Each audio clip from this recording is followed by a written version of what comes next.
What's slicing, everybody? Chris back with the CAC knives, and it's been a little while. Life got a little busy there for a bit. I think I was trying to do a little too much at once here for the channel, and I just kind of took a little break. Got married, so had the honeymoon, had a bunch of birthdays, you know, Easter, normal life stuff, and we moved.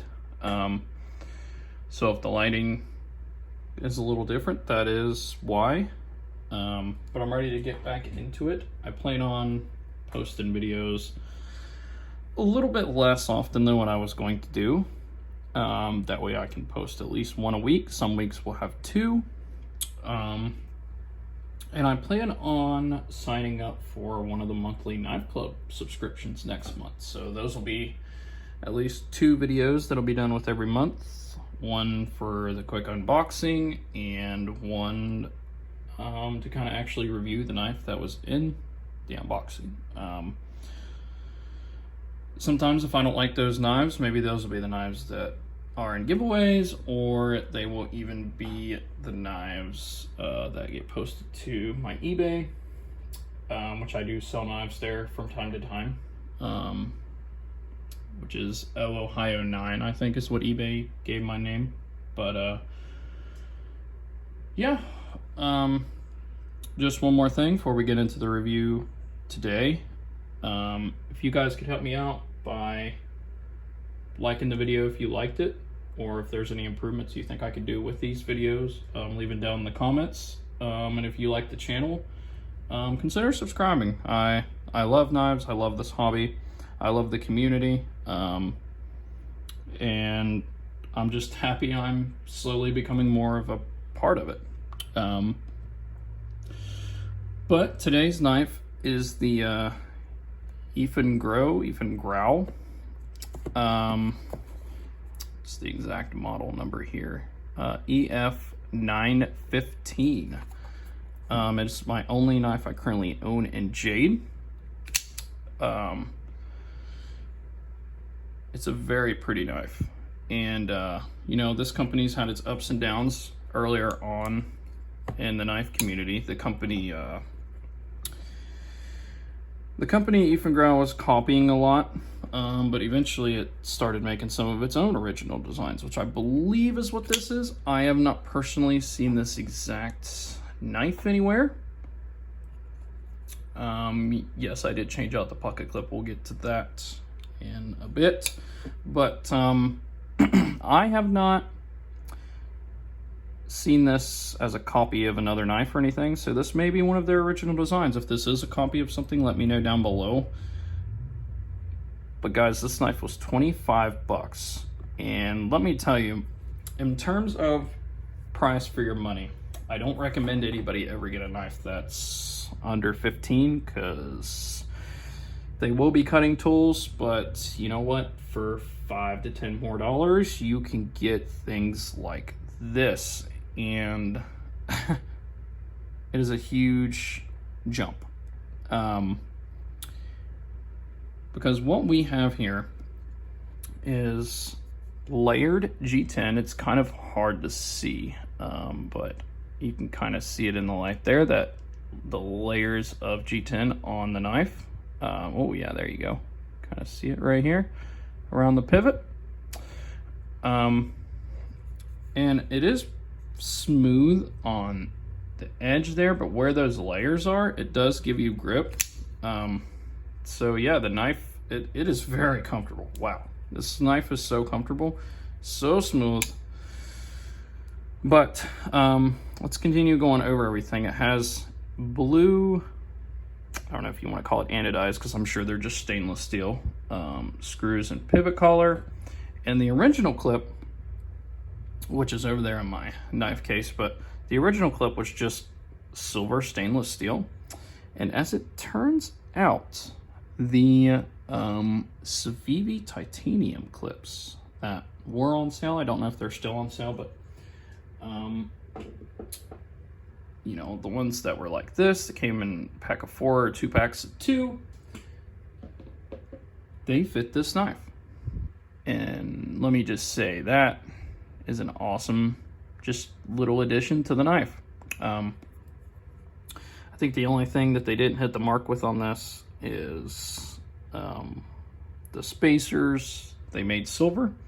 But other than that, as far as the handles, materials, clip, you know, even let's use the stainless clip because that's what it came with. 25 bucks. It looks good. It feels good. Action, awesome. It has such a good detent. It is dang near perfect, honestly.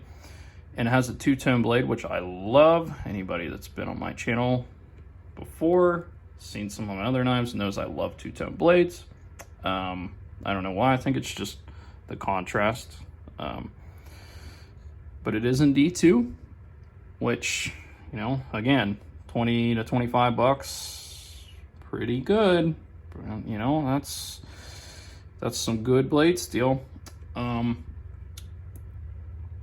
again, kind of showing where the company's gotten better. A while ago, their steels got tested and they were lying about what blade steel they used, but in more recent years, their steel has gotten tested, you know, for newer models such as this one, and they've all come back correct. So the company has grown and grown to kind of make itself more reliable and a better company to come to. That being said, even if the blade steel wasn't D2 and it was a CR blade steel, you know, sometimes you can get coupons on Amazon and everything like that, and the knife becomes 20 bucks instead of 25. And, you know, with Prime shipping, now it's free. You're getting a $20 knife shipped to your house within a week. That has amazing fit and finish, is very smooth, is, oh, harder to do on camera, is, you know, Spidey flickable. Very easy to do too, my man. Can even really easily reverse flick this knife, which is pretty cool. And yeah, it drops shut very well. Now, a lot of that could be the heaviness on the blade, because this knife, it is not light. It's fairly heavy. Eventually, I do need to get a scale to kind of show that off, but it's not heavy in terms of its size. Let me get some other knives out here to show you how big of a knife it is. Here is the QSP Penguin. Probably about your average size EDC, I would say, the Penguin. And as you can see very clearly, the knife is much bigger. Here's the Rat one, my heavily customized Rat one. I do have a video showing it off on the channel if you'd like to go see it a little more in depth. And then also show the classic Civivi Elementum. Again, another average sized knife here. And then a more large knife, the Dimco 80-20.5 there, which is still, you know, nothing compared to the size of this. So it is a rather large knife, which explains its weight, but I'll tell you what, even for its size and its weight, I barely notice it's in my pocket. And, you know, it's cool enough and smooth enough and cheap enough to where when I do put it in my pocket, I don't have to worry about anything happening to it. You know, I can carry this all the time, and it's a pretty looking knife that I also like to use. And the cool thing about knives like this is, you know, you can get, speaking of the 80-20.5, you know,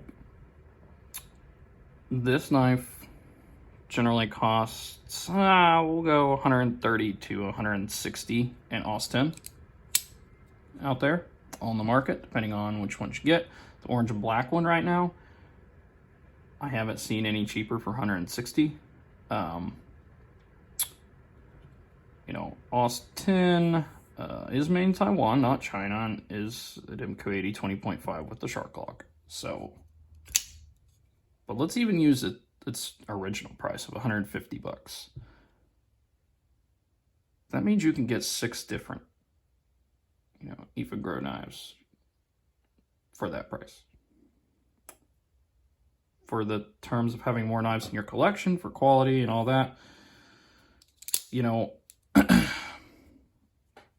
it's going to be hard to make that argument. Now, if you're just wanting one high quality piece that's going to last you a lifetime and still give you a fun fidget factor and give you something cool to talk about, something cool for other people to be like, wow, that's neat. Yes, this will give that effect, but come on, the MQ80 20.5 is gonna give that effect a lot more.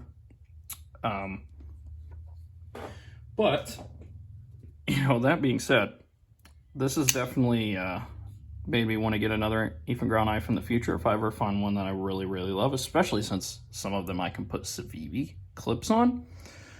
Because titanium clips done right are just the best thing on knives. There's not really too much more to say about it. I mean, it seems like a simple knife, but it's got a lot of flares to it, to me. In the box, it did come with this little, I don't even know if you'd call this microfiber cloth. It's something. It's a cloth. And, you know, it was, of course, made in China, but they're not really, you know, they're not trying to hide that fact, you know. And compared to Gonzo's Firebird, which is, you know, another company, I would consider these companies on the same level in terms of, this is a fairly heavily user for me, but I would consider these companies on the same level in terms of their price range, their uses, and whatnot. And I've had 2 or 3 Gonzos. This is my first Eafengrow, and I've liked this better than any of the Gonzos. So, I mean, that's just my personal opinion. But yeah, let me know what you guys think. Did the company lose your trust too much to where you just won't give any money to them? Is this your first time maybe seeing them? Did my review maybe help your decision in wanting to buy one? They have like a good 50 different models in multiple colors. So if you don't like this exact model or you don't like a two-tone blade, based on the reviews that I've read, their other models are equally as good. So yeah, there should be more videos, like I said in the beginning, coming all the time now.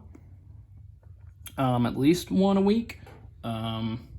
Some weeks 2. And yeah, with that, have a good rest of your day, and I'll see you in the next video.